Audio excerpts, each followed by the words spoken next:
जय स्वामीनारायण। शिक्षापत्री श्लोक नंबर पहलानो भाग बीजो।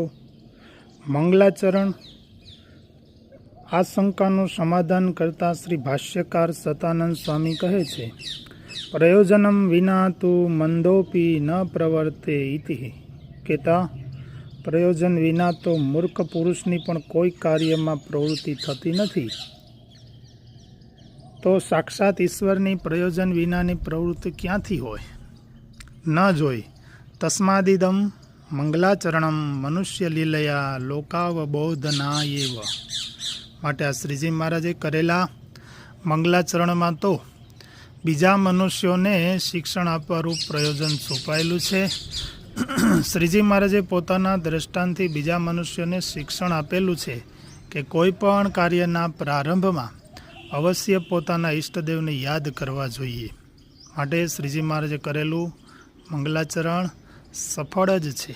હવે શ્રી ભાષ્યકાર સતાનંદ સ્વામી પહેલા શ્લોકની વ્યાખ્યા કરતાં સમજાવે છે કે જે શ્રી કૃષ્ણના ડાબા ભાગમાં રાધિકાજી ઊભેલા છે આમ કહ્યું, તેથી રાધિકાજીનો સેવા ધર્મ બતાવેલો છે.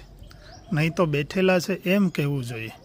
ઊભેલા છે આમ કહ્યું, તેથી પૂજાને યોગ્ય હાર ચંદનાદિક ઉપચારનું પાત્ર હાથમાં લઈને રાધાજી શ્રી કૃષ્ણની સેવામાં ખબરદાર થઈને હાજર રહેલા છે, આવો ભાવ સૂચવેલો છે.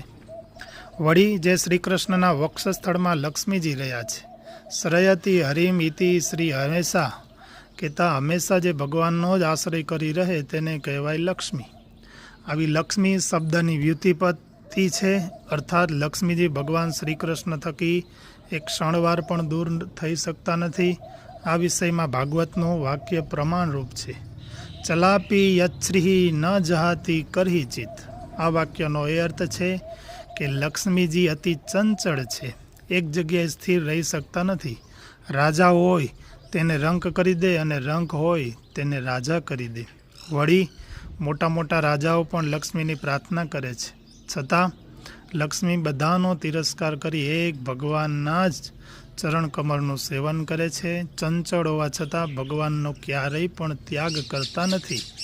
હવે લક્ષ્મીજી વક્ષસ્થલમાં રહ્યા છે તેનું પ્રમાણ શું?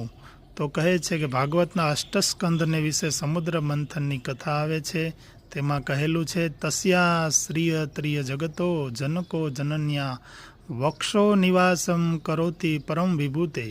સમુદ્રમાંથી ઉત્પન્ન લક્ષ્મીજીએ ભગવાનને સર્વ ગુણોથી સંપન્ન માનીને નવા કમળની માળા ભગવાનના કંઠમાં પહેરી.